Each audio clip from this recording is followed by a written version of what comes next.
What's up, YouTube? This is Dirk coming at you with 2002 Honda Accord EX distributor.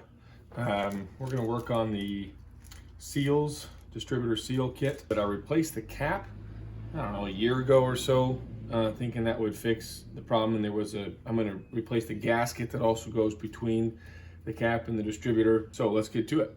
You can see it's coming out of the distributor cap somewhere, and there's a rotor in there. Okay, first thing we're going to do is remove the 3 screws from the cap. There's also this electrical sensor I'll remove once we do the cap.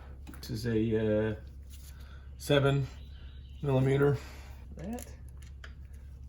going to get a magnetic driver because I already know what's going to happen when I pull that dumb thing out. That's why you do that, because I am 99% positive I would have dropped it. Yeah.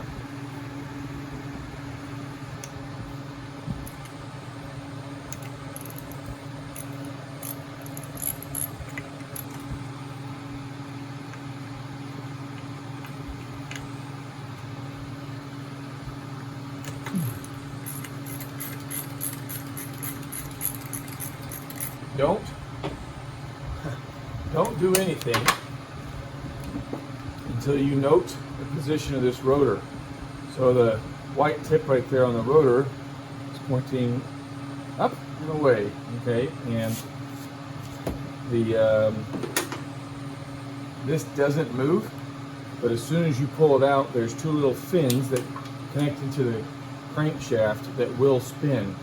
But as long as the rotor here can only, oh gosh, light. The rotor here can only be attached with a screw in the back. There's only one way it can go. So we're going to be very careful when we pull this out to make sure we're noting the direction of the rotor. And then there's a little piece scribed here. So,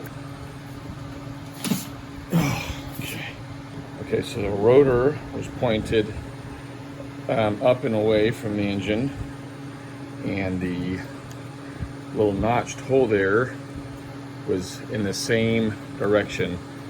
That can only go on one way there. So okay, so let me just save you the time right now and tell you, go to Harbor Freight, or if you already have a heavy duty chain breaker, and get one of these. It's like 12 bucks with a coupon. You could see a little bit of a bend in my punch. I already tried to bend it back.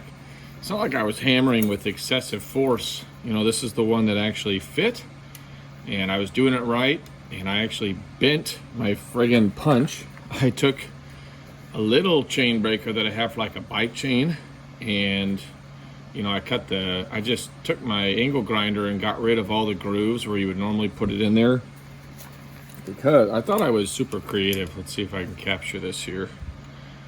See how I was making that fit? And I went to tighten it, and within like 2 seconds, it just snapped the tip off. So that's trash. So it does, let me back it off just a little bit. It does fit, as you can see. And what I've done, by the way, is I put a Sharpie where the line comes out, and then when I take it all apart and put it back together, I'll be able to align it just right. And then I've marked a little Sharpie dot on that end to show where the pin is, because when you're aligning it and the bottom of this tool right there covers up the hole, I want to know, based on that red Sharpie dot, where it's going to punch out, if that makes sense. So just see if I can try to get this on camera here. All right, that's in there, and it's over where it should be. So now it's a matter of tightening this. It's a 14mm. Oh, backwards. Let's see if I can capture. Okay, see how you can see the pin squishing out there?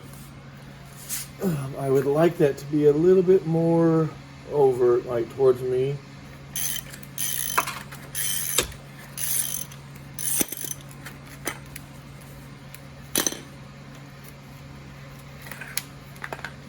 Whew. All right. I might put a smidgen of grease on that when it's done, but holy crap. That caused a lot of grief. Okay. Whew. Harbor Freight. heavy duty chain breaker for the win. Okay, carefully back this off. So now I'm gonna take that off, and then I'm gonna pop. Boy, that thing is just breaking. I don't even think it'll pop off. Yeah. Take the old O-ring off. That thing is super stuck.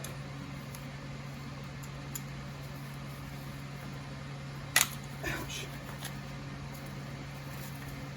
Glad that was caught on camera, so you could see what not to do. So I was just able to break it really quick with the drill. That was put on there way too tight, in my opinion.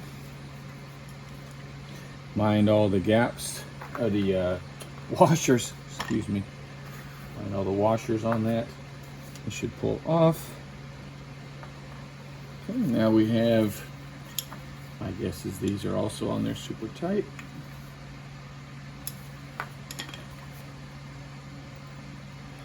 So two screws for the bearing. Yep.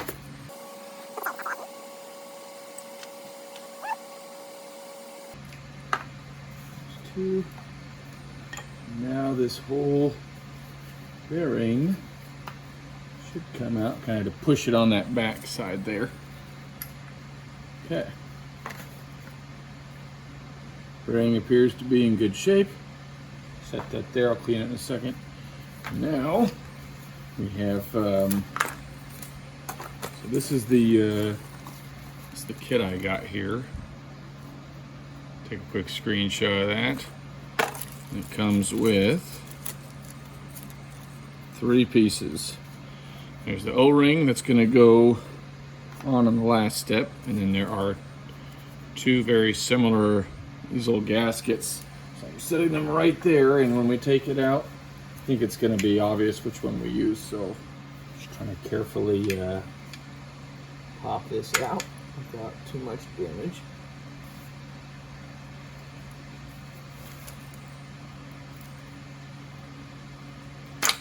Okay, I was not applying a lot of pressure, it just kind of slipped out, but I was making sure that if it did go up, I didn't hit anything.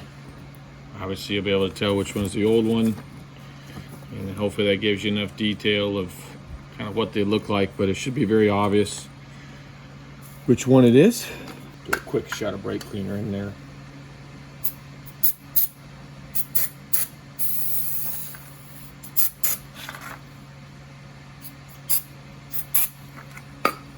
Fairly clean piece of paper towel. Well, that's no doubt where my oil leak was coming from. I'm just going to put a tiny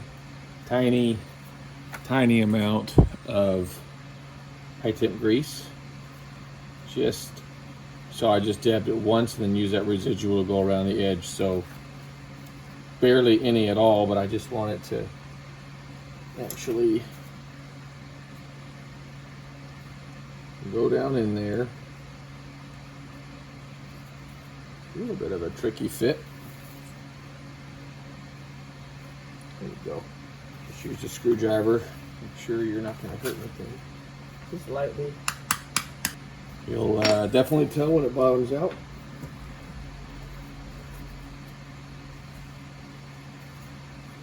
Hopefully you can see that it's got a nice even seal to it. Just clean this quickly.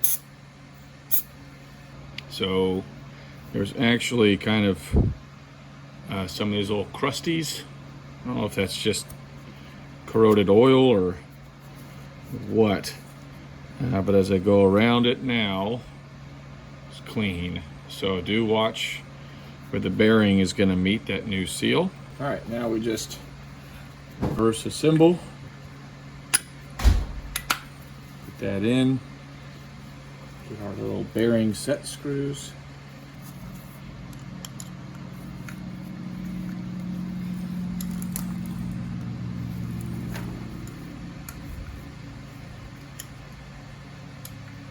Felt like those were unearthly amounts of tight before, but Just do it a little bit just to make sure it's definitely on there. And the rotor, as you can see, can only go on one way.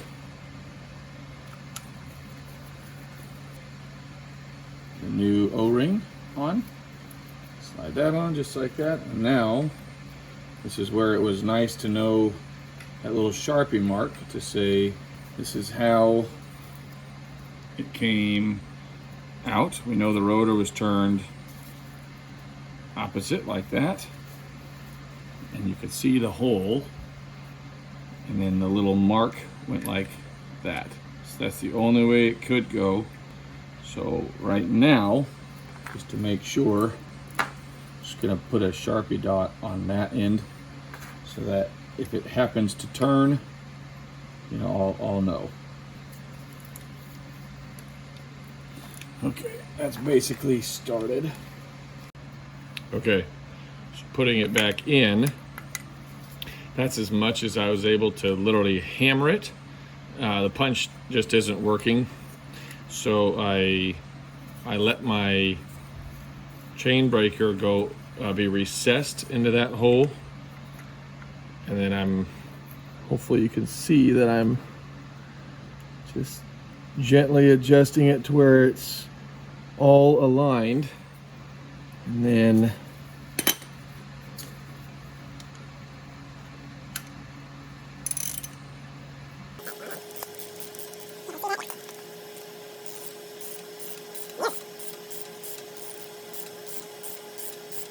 obviously, when you're doing this, just be looking very closely to see right when it goes into it.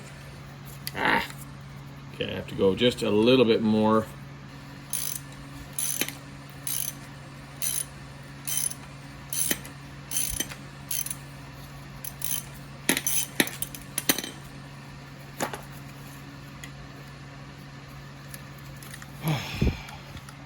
That's all she wrote, folks. We are down to our gasket here for the cap. Only one way it can go. It's those little metal nibs that stick out. Just trying to gently push on there to make sure it stays in. Electrical connections in. You could use your finger, but this just helps me, I guess, feel a little bit more confident that it's stuck. 2 years ago when I replaced the cap, somebody had done this and then it got misaligned and the cap was put on, and so it was coming out like this, and then it like came inside, outside, inside, looked like a little heartbeat. So of course it was leaking out of the cap, and I don't know, it's just one of the things that I enjoy doing by myself, because then I know I can only blame myself if it screws up. Just to test it, it's not coming out. Okay, I've plugged the hole into the crankshaft so I don't inadvertently spray something I shouldn't, but good time here to clean everything up. Gosh, that makes me happy.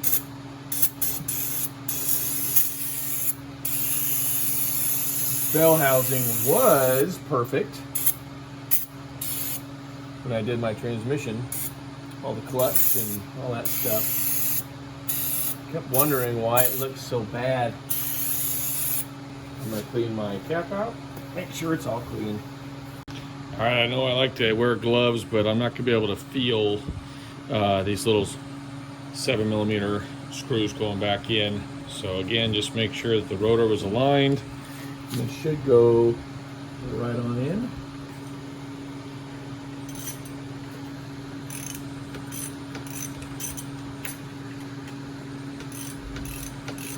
Now, we put the cap back on the 3 screws.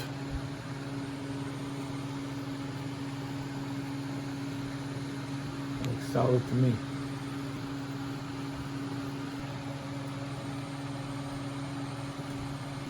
Electrical connection. Boom.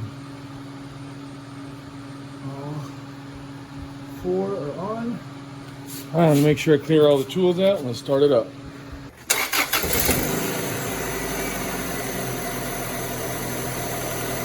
I have no idea what I'm doing, but I know I'm doing it really, really well. All in all, very successful. So lessons learned, make sure you mark the direction of the rotor and get that heavy duty chain breaker from Harbor Freight or something like it. And if you're not filming and you do that, this is probably a 15-20 minute job. By the time you do all that, maybe 30 if you're going really slow. But